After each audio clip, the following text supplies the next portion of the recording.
AI is on everyone's lips, but what does that actually mean? What will that change to improve patient care? So I think there's a couple of things we're implementing. One is clearly data is absolutely key in this, and the importance of data. We're just starting to enhance and enable some of that with data strategies, but going back to the staff piece, the literacy of the staff, just embarking on a data academy, which we're going to roll out, trying to improve that knowledge of staff at all levels.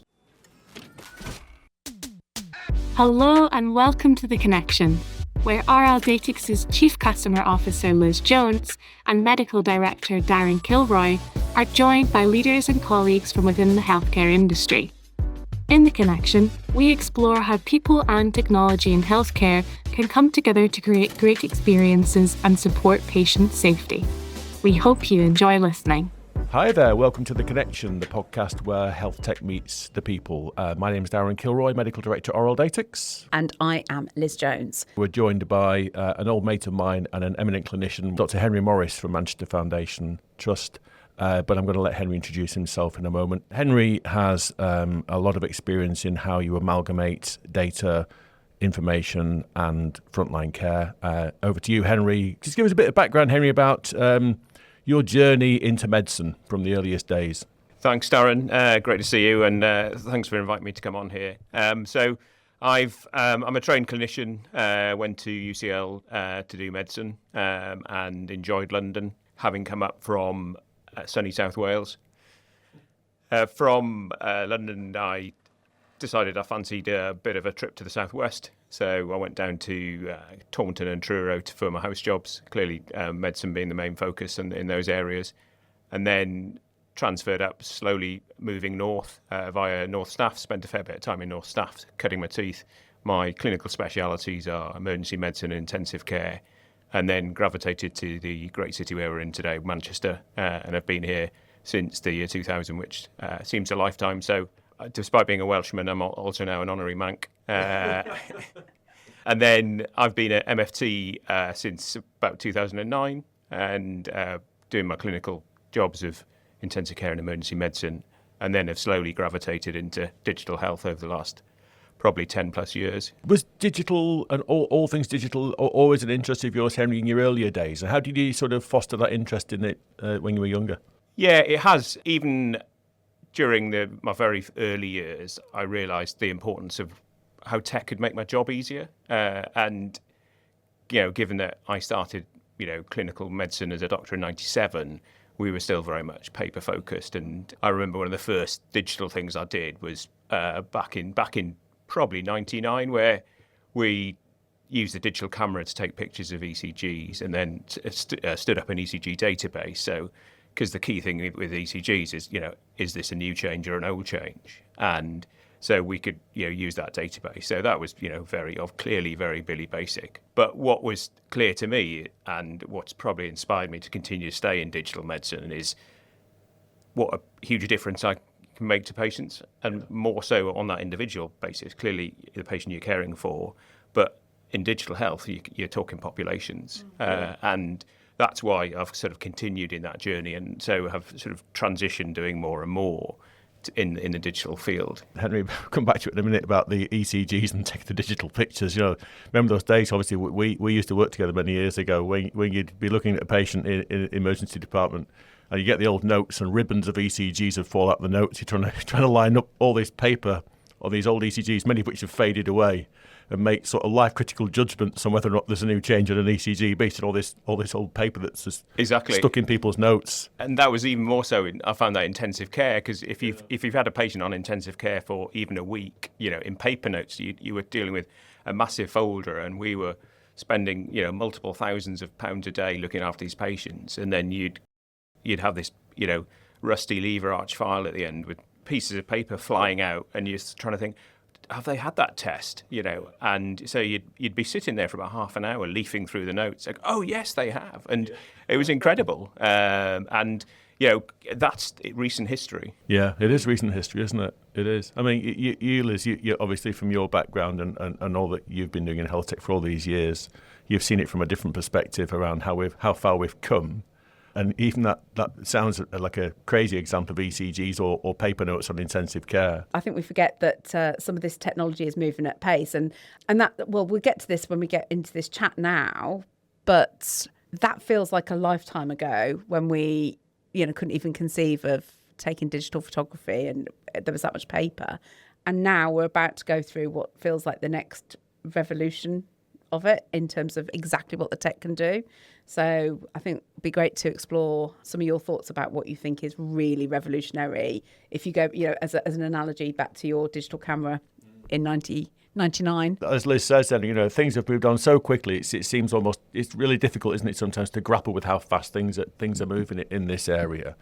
So I was wondering as I was coming here this morning, Henry, just describe a little bit more about your current role in terms of the information side, not the clinical side, but in terms of the non-clinical work that you're doing. Then we can just contextualise some of our chat. So what are you doing when you're not doing patient care? Yeah, so again, that was the start of the journey. And as I progressed through my career, as I said, I've done more and more digital and have taken now formal roles such as, CCIO, CMIO, Chief Medical Informatics Officer.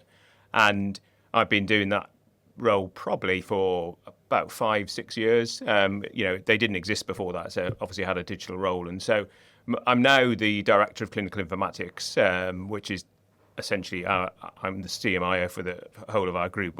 As we said in the introduction, I'm from Manchester Foundation Trust, just literally down the road, which is sort of a group of 10 hospitals here in Manchester, one of the largest NHS trusts in the UK.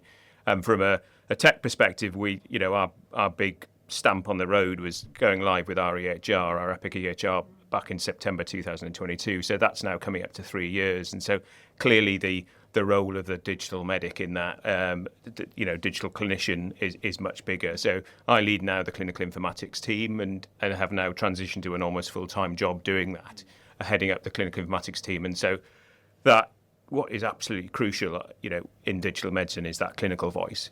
If we are to get the benefits out of the digital and the digital revolution, is making sure that that's a clinically led process, because history is strewn with stories where that's gone wrong.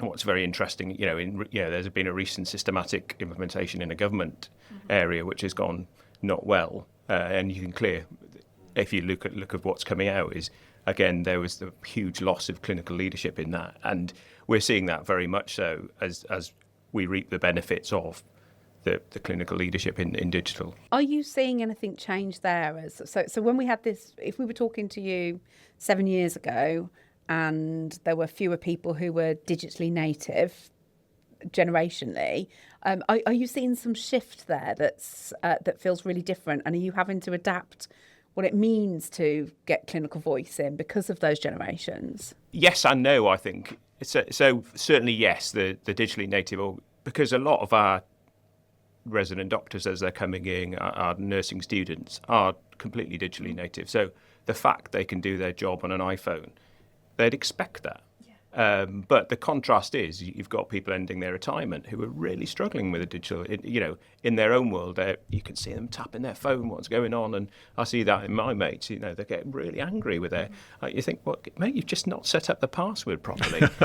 But if that's your job, and so I think that's the real challenge for us, particularly in the health field, is that you've got that huge spectrum of digital literacy, I guess. But what is really exciting, yes, the people now coming through are digital literacy, digitally native, and it will be as natural. And I think they'll probably see, new pathways through this, because they'll go, if you how you're ordering food, how they get their takeaways, completely foreign to me, but that's the expectation. I'm always interested, just to nail onto that point a minute, Henry, before we're going to talk about what's to come. Because our podcasts are all around this interface of tech and human beings. So you mentioned just before the more mature clinicians, not that we are, the people who are towards the autumn of their careers in terms of their whole career trajectory and the difficulties they have in handling what's in front of them. How do you go about ensuring that they don't feel disconnected from all the changes that are going on so quickly? How do you try and grapple with that? Because I'm generally interested in what people think around this. And that is a real challenge. And you can try and assess that prior to, a go live or whatever. And we did try and do that. And yes, it gives you some notation about who's going to need that extra support, but that is key. I think one is identifying them, and two is actually delivering that extra support, because we found particularly particularly our staff grades, not just the mature clinicians, so to speak, but our admin staff, who you may think were digitally happy because they worked in a PAS system day in, day out, but actually what they were working in is a very basic DOS-based system, and we got completely spooked when you put a new system in. So I think that really is, a word of advice for people following us, is that, particularly that staff group need a lot of help in a unified health record, because one, everything is visible, and two, you're losing huge organisational memory because they suddenly become sort of naive in the process, and often they were the ones propping up. And so I think it's probably identifying those two groups. It's not only those, as you said, mature clinicians who are in their twilight of their careers, but also staff who have become very fixed in their ways, and you're introducing change. That's interesting, Liz, and I think for health tech companies, because there can be the risk, and I'm sure this has been borne in reality many times, that when people procure software and put it into a customer or a trust or any other sector, I'm sure, to absolutely recognise what Henry's just said there around the significant change that has to go with that. Totally, and yeah. that can be underplayed sometimes, can't it? It can, and there's an example I always think about here, which is it's a company called Salesforce.com. Not advertising, there are other CRM systems available. But I remember years ago them making a small change to their interface. It's a SaaS-based company. Our listeners will mostly know them, but a seriously intuitive piece of software that shouldn't require training to do new stuff. And they did a tiny change to their interface. And of course, the reality of it is, as humans, we get super familiar. So whether or not you're dealing with an old interface or somebody's changing a process, it doesn't matter really. It's change, and it needs that whole change mechanism around it. So their change was as simple as changing some colouring of some fonts, and it caused at the time an absolute fuss in the organisation I was working in, because people felt lost within the software. So yeah, it is important to think about that. I'm interested in your view on this, because I also think there's not enough time explaining the reason we're doing something. And I think actually from everything, I watched the Epic rollout from afar, and I remember on your go live day seeing lots of stuff on social media that seemed really authentic, real people who were going, it's great. And I thought, what have they done? What is the secret sauce there? Because I've seen the opposite happen too. So, and I guess I'm just wondering how much of that was about just explaining why we were doing it and what the difference was going to be to the organisation or to patients, and how much of it was actually just like straightforward, one-to-one, we're going to make your life easier. Just get your view on that, really. Yeah, and I think that one of the messaging is very important, and I think it's selling the benefit, because at the end of the day, in the short term, there'll be some people who are very negatively impacted by what's going on, and I'm sure if some of my clinicians are listening to this, they'll be laughing, going, "My job's not better," and I see that on a day-to-day basis still. I think the key thing is to see it as a transformation journey, and yes, you're going to have to go through the impact of change and what that will mean to your job, but it is selling those benefits right from the off to say, actually, where we'll be is in a much better place. But interestingly, people have very short-term memories. We started off talking about papers falling out of files and ECGs getting lost. Now we never have that. We got it's very simple and straightforward. You can see the journey, because clearly as a group of hospitals, we've got people transitioning from hospital to hospital during their care journey. That is now seamless, and would have been a complete nightmare before. Do you photocopy the notes? Do you give them the notes? That memory is gone already, and so the expectation of the memory changes rapidly, and so the expectation of what we should be delivering now is, come on, and you think, well, we're still in the sort of slightly baby steps coming out of stabilisation into optimisation. But going back to your point, Liz, around the importance of having transformation, clinical leadership in those journeys, and actually making sure that's stipulated in part of that implementation journey, because I think the EHR providers and the trusts are all about that. Business case is all about bottom line. Yeah. But you do have to build in your transformation, your improvement people, and they need to stay. They can't go because they're equally as very important, as is the clinical leadership and clinical informatics teams, if you want to realise those benefits in the business case. And it's the normal distribution, isn't it? You've got the enthusiastic kind of early adopters who are the people that are probably a little bit more enthused by tech, full stop. Then, all the way through the group that are just going to we'll get on with it, through to the laggards. And how about patients, right? So now, layperson here, but just thinking about, so it's a question for both of you really in many ways, but as patients, we used to love that bit of paper on the end of the bed because we could check up on what was going on. And I can see you both going, oh no. But how have you communicated with patients about the fact there's no notes and things that people families used to love those things? Because it changes everything for everybody, right? I mean, everything that we all know, we've all been, probably now the three of us, we've worked in the service in different ways, and we've all been patients probably, or know people who've been patients. And there's this massive democratisation now of everything that's known about yourself, isn't there? In terms of, you can look on the app, you can interrogate your GP records, you can ask. You don't understand. No, and I know from GP friends of mine, they find that really irritating on one level, because you then get patients asking you all kinds of questions around the GP notes that are made, which aren't really for people to look at who aren't clinical. So that creates a lot of work on one way. But it's interesting, I think, about the fact, people used to like the end of the bed notes and have a little fiddle and a little rustle on the little charts. But did you have to communicate to patients that things were changing? Yeah, and again, it's a vital part of that implementation journey and your journey to digital is that communication with patients. Some of it is as simple as the staff will be using iPhones when they're caring for you. They're not looking at Facebook. They're talking to you. And looking, that's how they're caring for you, because your records are now on their home, on the phone in front of them. And equally, you'll see people gather around computers. It doesn't mean they're not working. That is part of the work. So that was sort of very simple. But also bringing the patients on the digital journey as well. I mean, we're just in the process of digitalising our appointment letters, which again, almost every other industry is doing that already. Your bank won't send you statements most of the time now, your energy companies, et cetera, But clearly, given our demographic and our population, we need to be that in a very measured way, which doesn't introduce inequalities. And so that's part of that journey is making sure the patients are in that co-design phase with you during that. That's what I was going to ask you. So you've actually included patients in that collaborative co-design. That's absolutely fascinating. It is, and just by virtue of the fact you mentioned that there, Henry. So how do you go about reconciling the impact of tech with health inequalities in a catchment like Manchester, where you've got such a diversity of patient population?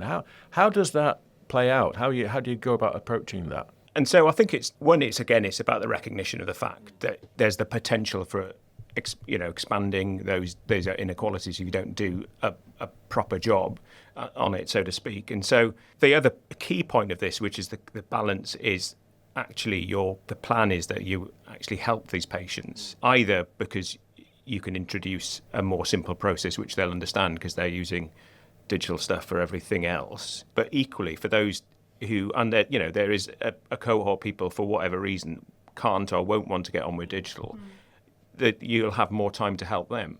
And so I think that argument is often forgotten. I think the other thing is the key expansion of this is just not health. In a place like Manchester, there is citywide strategies to improve digital literacy. And I think in making sure that, again, we're not operating in silos, that we're operating with the council, because, some of our areas don't have cellular signal. That not only is that a problem for patients, but a problem for our teams going out there who are now digital to say, and it's a real problem. And so working with the council to say, look, if we're thinking about digital, we need cellular.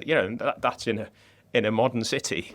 Sure. There are pockets where you can't get cellular signal. The digital community. Out of the digital provider. I think it's still so that there's going to be, is it 3% of the nation will, for the next decade, will be unconnected. So it's very real. Bliss. That's right. Oh, we better move on, Henry. We wanted to obviously, we're in 2025 and it's a big year for the NHS. There's a 10-year plan forthcoming this summer, and obviously everyone's talking around that in our world. I just wonder what your thoughts are on how you're lining up, gearing up for what that might be bringing us. I mean, AI is on everyone's lips, but what does that actually mean? What will that change to improve patient care? So I think there's a couple of things we're implementing. One is, clearly data is absolutely key in this, and the importance of data. We're just starting to enhance and enable some of that, and with data strategies. But again, going back to the inequalities piece, and also amongst the staff piece, the literacy of the staff, you're just embarking on a data academy, which we're going to roll out, trying to improve, working with Multiverse to try and improve that knowledge of staff at all levels, because clearly if you're a digital organisation, your staff need to be happy using the data, and that confidence and trust in the data that they can self-service. And so, we're still got a journey to go, but that I think one of it is the data, and as you get that data, then it allows you to utilise predictive analytics in a positive way. So we've trialled some of that with our predictive DNA model, which again has been very successful. But I think one of the key things with AI is you've got to have a structure to implement it. What's interesting to me is probably 5-6 years ago we were swamped with people trying to sell us apps, and now it's people trying to sell an AI solution, and balancing that with one, you have to do it in a structured way, one, it has to be validated in some form. And so what I like the way we introduced our predictive DNA model, we did that in a sort of scientific way with a program around it, but also the academics from the University of Manchester with us analysing to see if it was going to be of benefit. Essentially, it's good at telling us who's going to turn up. The key thing is great if the AI can do that for you, but actually what's the intervention to get people around? And actually what we're probably seeing is there's probably entrenched individuals for whatever reason will never come. Even if you phone them up and say, or even if you say, there's a chauffeur-driven Rolls-Royce outside your door if you want to come to the hospital. Sorry, mate, not today. But there is clearly a subset of those people, because what it essentially gives you a risk of the chance is what is the intervention. And, it's, again, very simple things like if you phone them when they're at home and remind them, as opposed to, we tried to phone them but they weren't in. It's because they're working. Sure. And so it's very simple things like that. But what we've done is identify strategies which are going to help that. So that's, again, about using the AI, but it's not, the AI isn't the magic. It's going to help you. Clearly, we're starting to dip our toe in the ambient. Again, that I can see that being, if done well, a good thing to come in. But I think, again, it's not going to improve your outpatient productivity overnight, but it can hugely help in that doctor-patient interaction if done well. And just to unwrap that, is that because you believe there's that extra time just to concentrate on the patient and on the interaction versus on the note-taking? Is it that simple in terms of what you think the outcome benefit is? Yeah, I think that's one of them. I think it's actually multi-stranded. I mean, I've only used it very lightly in clinical practice, but what I was very impressed, because even in the ED, where you think it may not be a good environment, but the tech is so good now, in your mobile device, that literally, the example it sticks in my mind. I was in the research room. I had a patient who had a mask on and a very strong accent, and we literally had a phone on the bed, and it captured our conversation perfectly.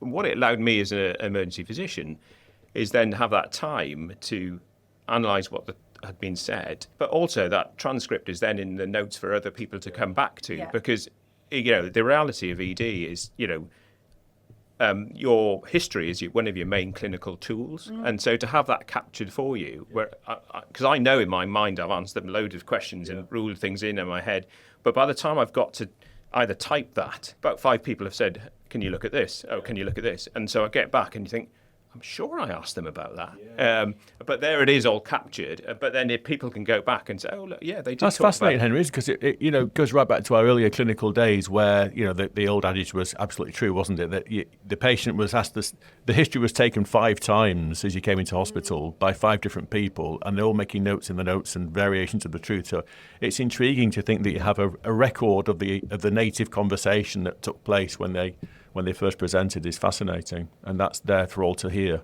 Yeah, and I think that's, again, utilising that in a way, because at the end of the day, the key message for the clinicians is if you're signing a note, however that note that's been generated, that is your registration number against that note. And I think that's a message we need to get out time and time again. But because I think that example is often quoted, isn't it?